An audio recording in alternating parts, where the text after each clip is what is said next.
Hello there everybody, welcome to one more video here on the channel.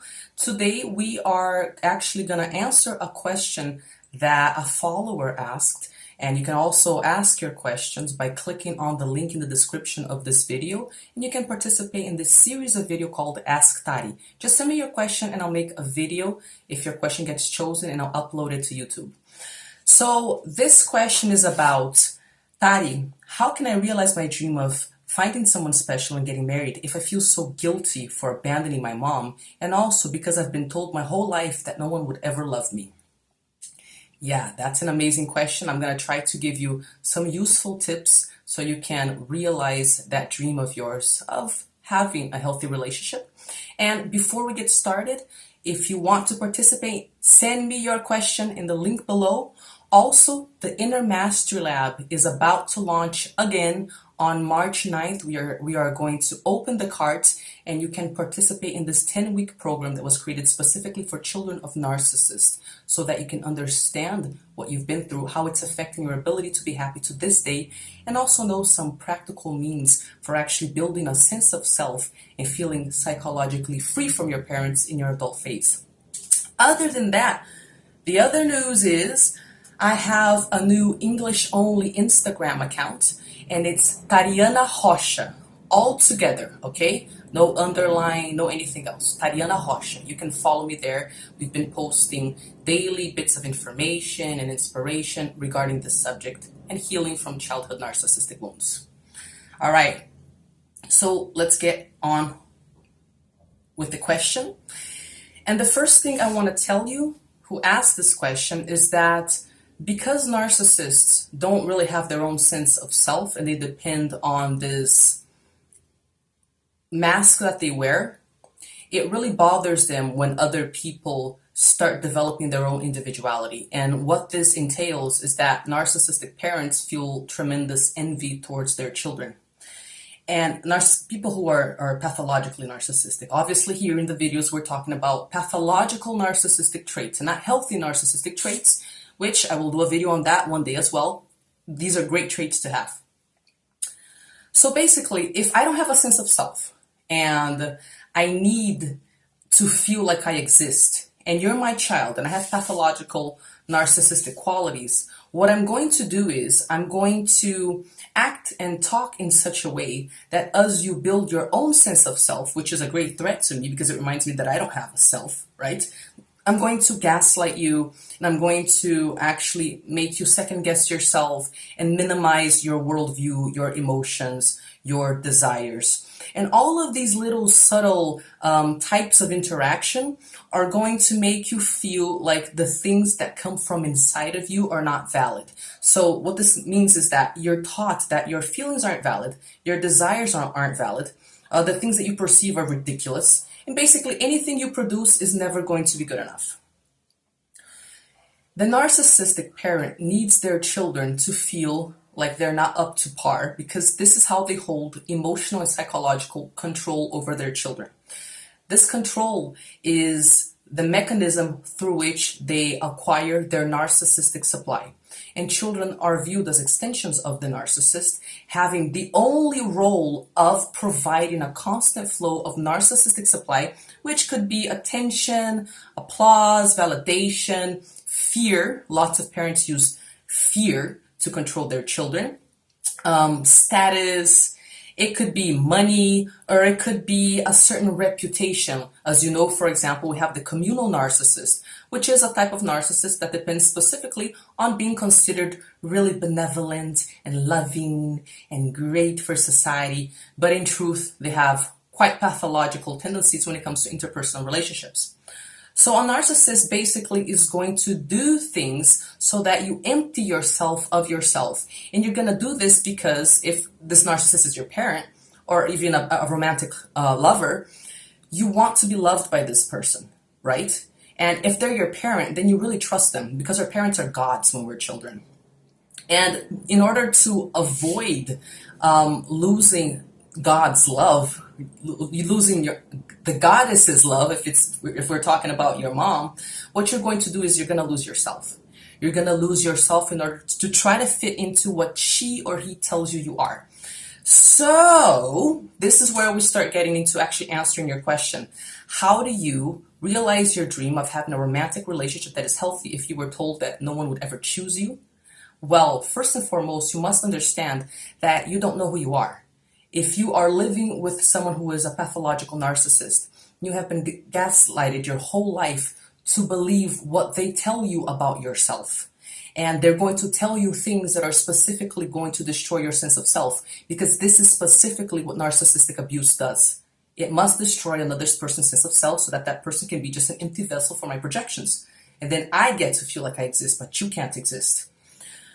So, having understood that you are not the person that she told you you are, you have to figure out who you are. Now, of course, this is quite a process, and I have a number of other videos entailing this process. If you want to know more about it, do check out the Inner Mastery Lab, clicking on the link in the description of this video, and you're going to understand more in depth how you actually figure out who you are as an adult.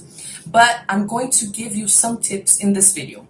So you want to observe a few things about yourself that are going to point you in the right direction of things that are actually aligned with your essence. And these things are going to tell you what you're looking for, who you are, what your values are, what your desires are. So number one, desire, right? To desire something is quite a threat to narcissists, because desire links the person with an internal strength and motivation that makes them, be go-getters and realize these desires and actually start building full lives. So you were probably quite gaslighted when it came to your desires, or your desires were minimized or ridiculed. So the first thing you want to pay attention to is, what are your actual desires? Like, if you're telling me you want to have this relationship and your mom is telling you you can't, well, the first step is to differentiate between what your mom is telling you you can be and can want, and what you actually want. And then you have to protect that part of you that has your true desire, because your mom is not going to do it for you. And we gotta stop expecting our moms to do it for us, because if they do have pathological narcissistic traits, they're not going to validate our desires. So figure out what you want and create some psychological distance from what your moms gave you permission to want by protecting that dream inside of you. Observe what gives you pleasure.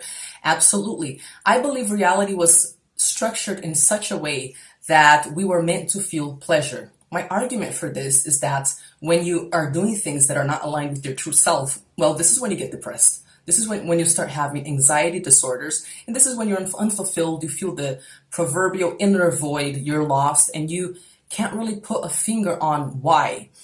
When you start giving yourself permission to basically just ask yourself, how do I feel in this particular situation? And you might be talking to someone, you might be in a relationship, you might be at work, you might be with your children, whatever it is. When you ask yourself, how do I feel in this particular situation? You can observe whether you actually feel pleasure or you're feeling something closer to pain, right? So when you feel heavy sensations, it's because you're doing things that aren't aligned with what you want. You're in conflict with yourself. But when you feel aligned, then what you feel are light, pleasurable sensations like gratitude, excitement, right? Or all sorts of different types of pleasure. So the narcissist doesn't want you to feel pleasure, because when you're full of pleasure, you're full of life. And this, again, is a threat to their lack of life, their psychological death. That is what they experience every day, right? So observe what gives you pleasure and create a life around the things that give you pleasure, whilst you eliminate and change the things that don't give you pleasure. And as you tweak them, you can find ways of either learning how to feel pleasure in those situations, or basically eliminating those situations. Also, you want to take a look at your daydreaming, what your fantasies are. Oftentimes, we're going to daydream when we feel that life isn't a safe place for us to be, and that the things that we truly want, well, we can't experience them. So we kind of withdraw into a fantasy world, and in that fantasy world, we are heroes, and we are eloquent, and we're strong, and we're this, and we're that, and we get all sorts of validation. So if you've been living in your fantasy world for a long time, then you might be able to extract some information regarding what it is that you want to experience and create in your life. For example, I had maladaptive daydreaming, and I would spend the greater part of my day off in La La Land, and in my fantasies, I would always imagine the same things. They had to do with having a positive impact on the world, saving someone, right? Or being able to sing and dance. Now, when I noticed this many years ago, I understood that these were things that I thought weren't possible for me in real life. And I also understood that if I were able to actually create those experiences in real life, I'd have less of a need to be in my fantasy world. And that's exactly what happened. So now I have regular routines regarding having a positive impact on the world through this work that I do.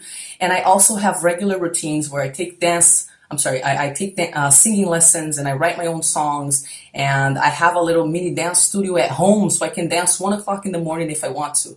And having actually paid attention to my daydreams and bringing them to life gives me a lot of satisfaction. So pay attention to what your daydreams tell you about yourself. Also, pay attention to what your talents tell you about yourself. Now, I want to say something about talents. Oftentimes, when we've heard our whole lives that we have no value, we're idiots, we're dumb, we're slow, we're this, we're that, nobody's going to want us, we think that we have no talent and we're not good at anything.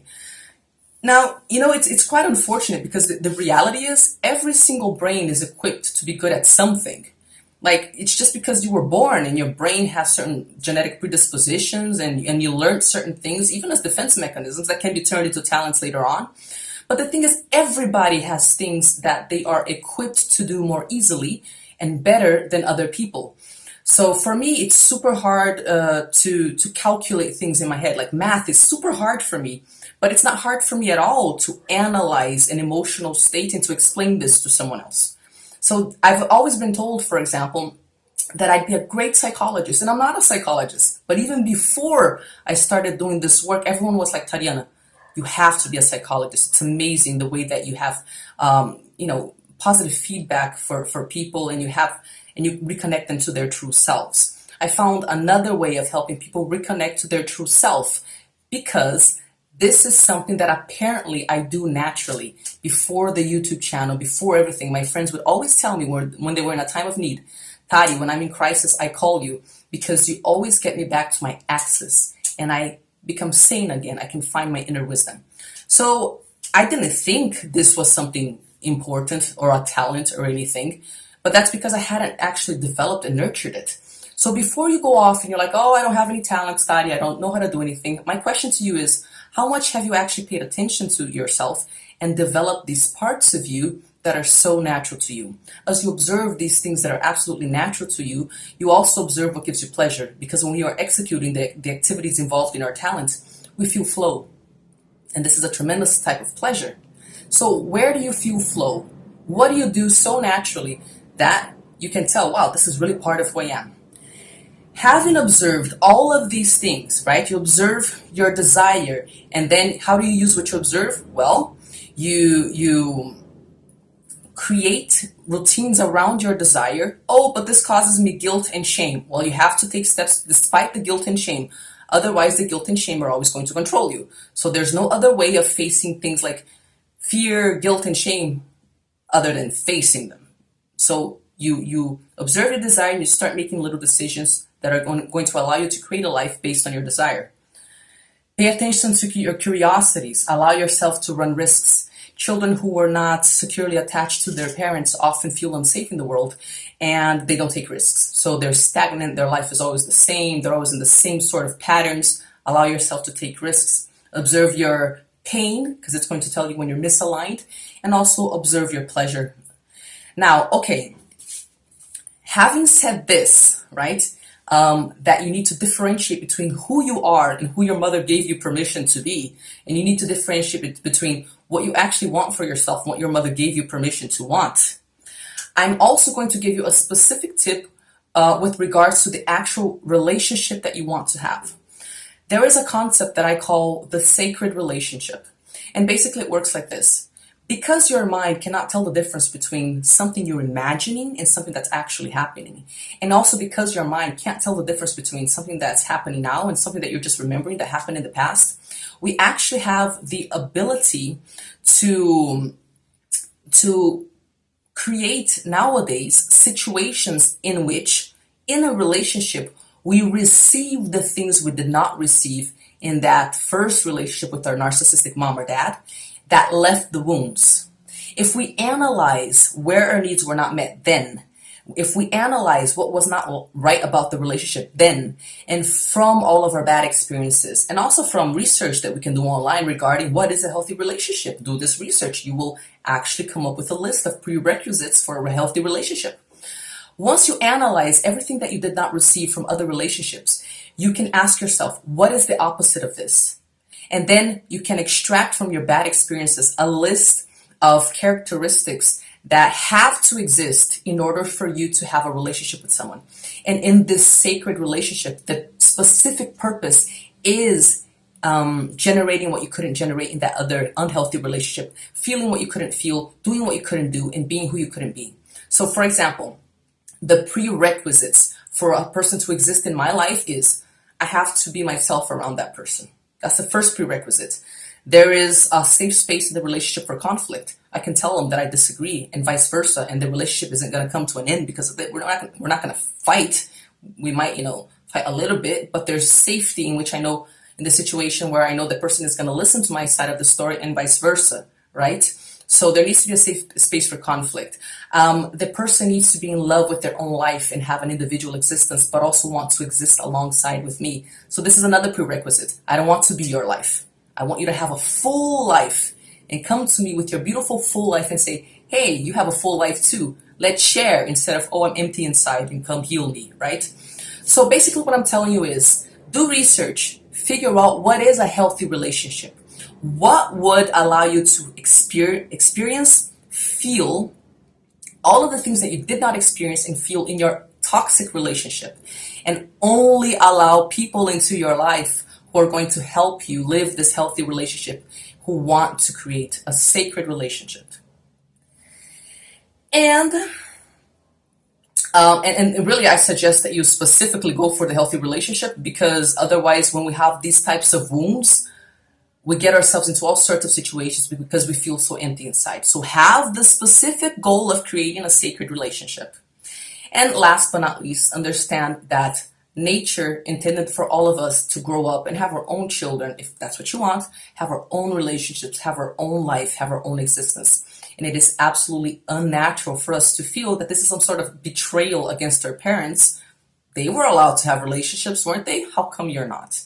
So take a step back and ask yourself how much sense this actually makes, and understand that nature meant for you to have a full life, and that unfortunately you were basically brainwashed into believing that it's wrong and that you should feel guilt for wanting to have your own full life. All right, that is all I have got for you today. So guys, again, if you want me to answer your question, click on the link below, send your question to Ask TARY, and if your question is chosen, I'll make a video for you.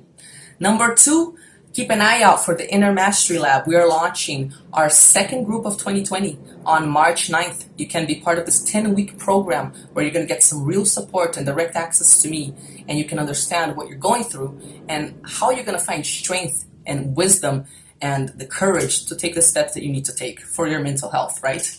And also my Instagram account, Tariana Rocha, no underline, no nothing. This is my all English Instagram account. Follow me so we can talk, so I can get to know what your needs are and make more content for you. All right, guys, that's it. Thank you. If you like the video, then like it, share it, subscribe to the channel if you're not here. And that's all I got. Bye-bye. Have a lovely week.